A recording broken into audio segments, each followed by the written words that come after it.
Okay, before you paint, you might want to put on an apron. So here's the easiest way to put the apron on. Aprons are designed differently. So this one has long strings that you have to adjust it by holding on to the strings and pulling it upwards. So I'm going to pull this about like this.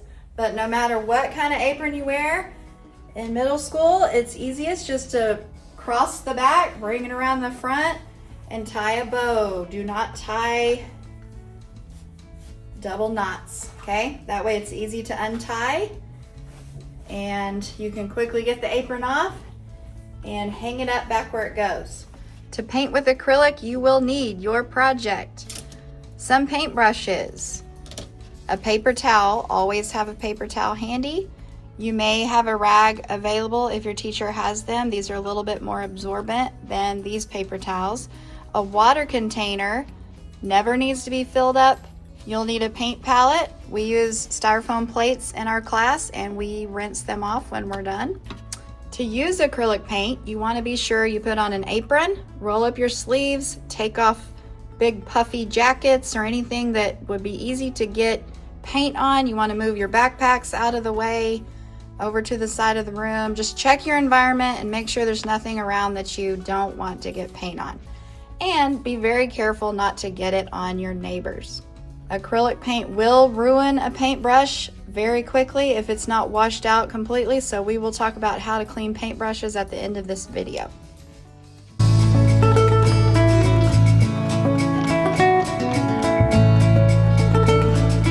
Okay, this next section of the video is for the art teachers. So before we get paint on the palette, let's talk about how we set up paint in the art room.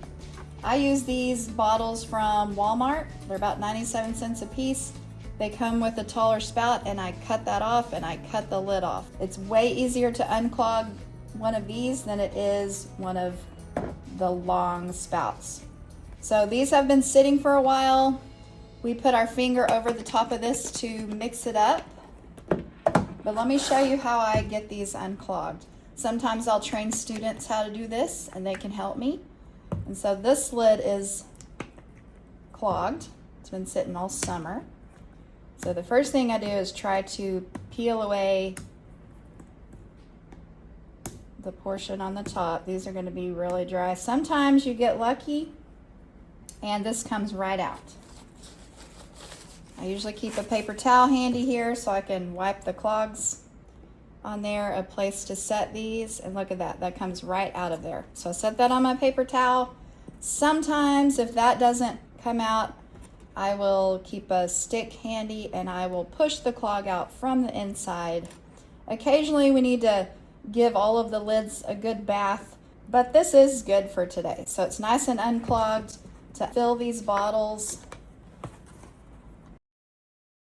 I usually do this as the teacher. And I've gotten pretty good at it over the years. I do have some students that can handle this and sometimes they will help me.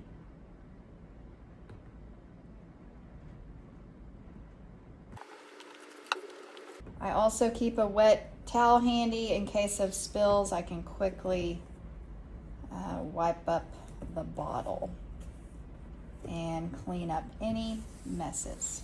A lot of teachers prefer putting paint into smaller containers to prevent waste. So now we're going to talk about how we get the paint onto the paint palette. All right, so let's go back to the students and let's talk about how we dispense the paint on our paint palette.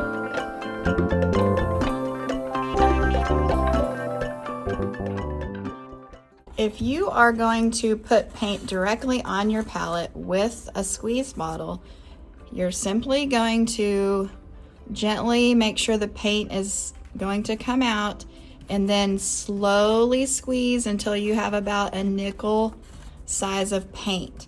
So you can always go get more, but you can't put the paint back in the bottle. One very important thing to remember is that if this is clogged and it's not coming out, don't force it, okay? The lid needs to be unclogged, and you can get your teacher to help you do that. But never force it, because the paint will all come out at once in all different directions. If you're going to get it out of the cup, we need to take care of the cup because we're going to keep reusing it. So be sure when you put the lid on, don't turn the cup upside down, and then also don't be scraping the paint on the edge, because then that just makes a dried paint mess and it makes it harder to get the lid on. So let's take care of the cups if we're using this method. And there's two ways you can get paint out. You can just use your paintbrush, and you're going to just dip a little bit at a time and put it on your palette. The great thing about the cups is you can just put the lid on and save it for the next day. One thing I do is sometimes, not every time, but if the cups are gonna sit, if the cups will be sitting for a few days over the holiday or something, you can take a little mist spray bottle and just mist the cup and put the lid back on, and that will help the paint to stay usable. Another thing I forgot to mention, if the cups will be sitting for a few days over the holiday or something, you can take a little mist spray bottle and just mist the cup and put the lid back on, and that will help the paint to stay usable. To rinse out your brush, you're going to go back and forth between rinsing in the cup and wiping on the towel. I use this for students when the brush is mostly clean and you need the brush to be drier. You can dab most of that water out on the rag.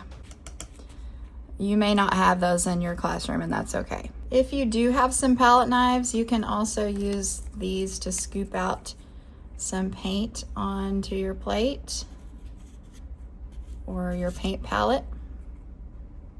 Sometimes these are more trouble than they're worth. I usually just have students use the paint brushes, and then you can wipe it off on the paper towel. I encourage my students to not wipe a lot of paint on this rag. This is just for quickly soaking up extra water. Okay, now that we have paint on our plate, let's talk about how the paint behaves, how to make the paint do what you want it to do. We're just going to go over a few basic things. This is for beginners.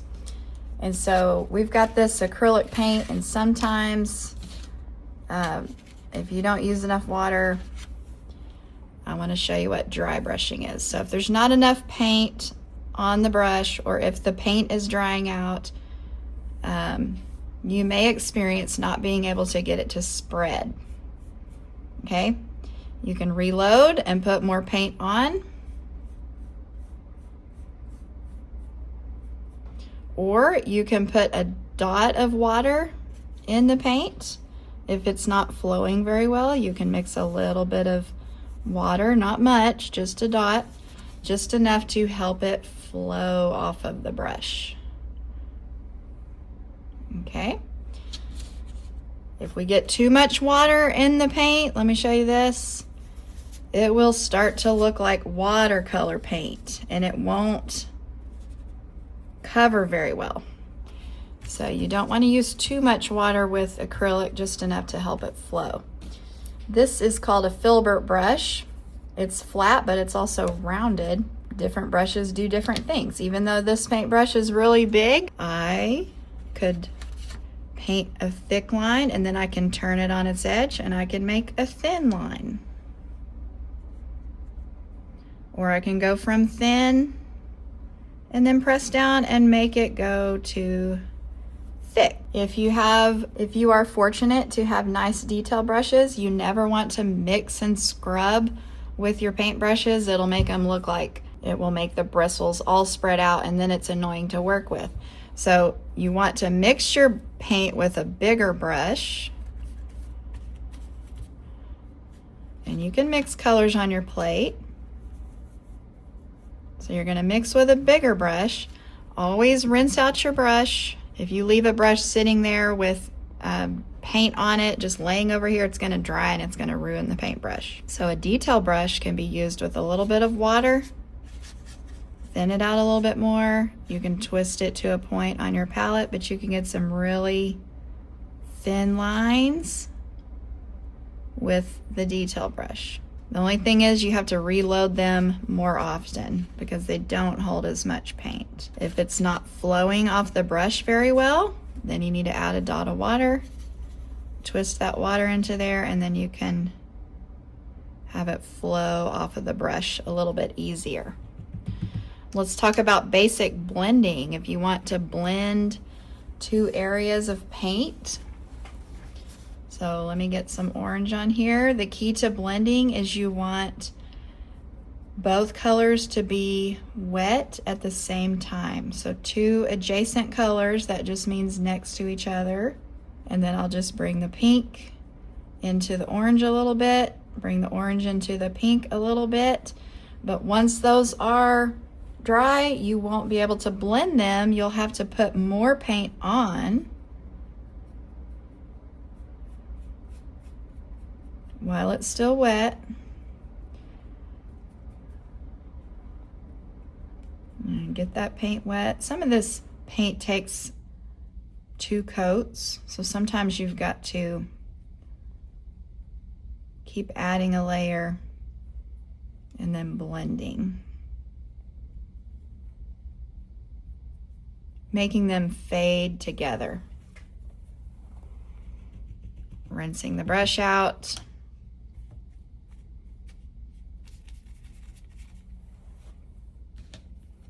All right, I think that's all for the basics of how to make the paint come off of the brush onto your project paper. Before I move on, I thought I might mention some ways you can also get paint on the paper by creating a little bit of visual texture. So if you have a contrasting color, that means that a color that will show up against the others. You can use little gadgets, things to stamp. So I'm thinking of this like an ink pad, so I'm going to spread out a little spot right there. Make sure I get that off the brush. And I can do different things. I can paint some rings. So you can create some patterns by dipping cups. You can do things like using the edge of little pieces of cardboard scraps to do lines, kind of textured lines. You can fan them out. This creates a lot of visual texture. You can also be a little bit more abstract with it and make visual texture this way. Visual texture, you're not going to feel it when you rub your finger across it when it's dry, but you'll be able to see some texture. Another thing you can do is use sticks to paint dots. You can create patterns using different size dots. This one makes some really small ones.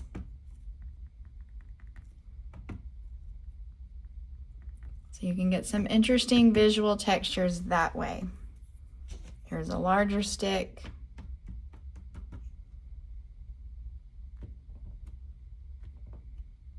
Some of these don't work as well as others, which reminds me to tell you that you can have some scratch paper available in the classroom to practice things on before you do it on your project. Okay, let's talk about cleanup. When it's time to clean up, the first thing you'll do is you will put your project away. You'll get it out of the way wherever your teacher has told you to put it. Make sure your name's on the back of it. Then you're gonna throw away all the throwawayable. So in this case, I'm gonna throw away the paper towel and the cardboard and the cup. The next thing we'll need to do is take everything we need to wash to the sink. At the sink, the first thing you'll do is get the water container out of the way, rinse it out, and put it back on the stack wherever those go. Next thing is your palette. I like to save the brushes for last because I want to do a really good job washing these out. So we use this big brush in combination with the running water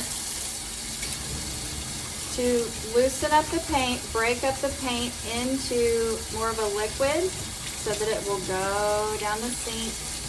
We don't want to wash big globs down the sink. Check the back. We share these in class, so right behind me on the counter there's a dish rack, and so we put those in the dish rack. Then we take the same brush and we wash any globs, we break them up, and we wash them down the sink. So we not only clean up our stuff, but we try to keep the sink clean as well. I rinse this out and keep these leaned in the sink. Any wooden sticks, just rinse those off the best you can. We also lay these on a towel by the dish drying rack.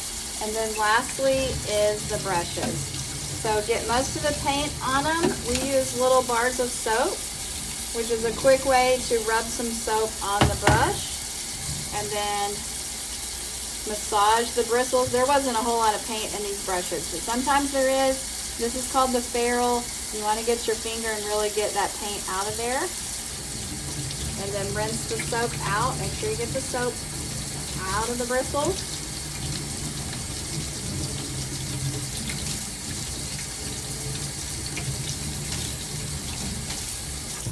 All right. And then these will get put back where they go. This is if you are washing the brush yourselves. Sometimes I will just require the students to put the brushes in a water cup. So if that's the case, only if your teacher has told you to just place your brushes in a cup, make sure you put the bristles down into the water. Okay, that's the whole purpose. Put the bristles down into the water, and then your teacher or whoever your teacher has designated will help make sure those brushes get clean. All right, hopefully that was a good introduction to give you an idea of how to get started with painting in acrylic.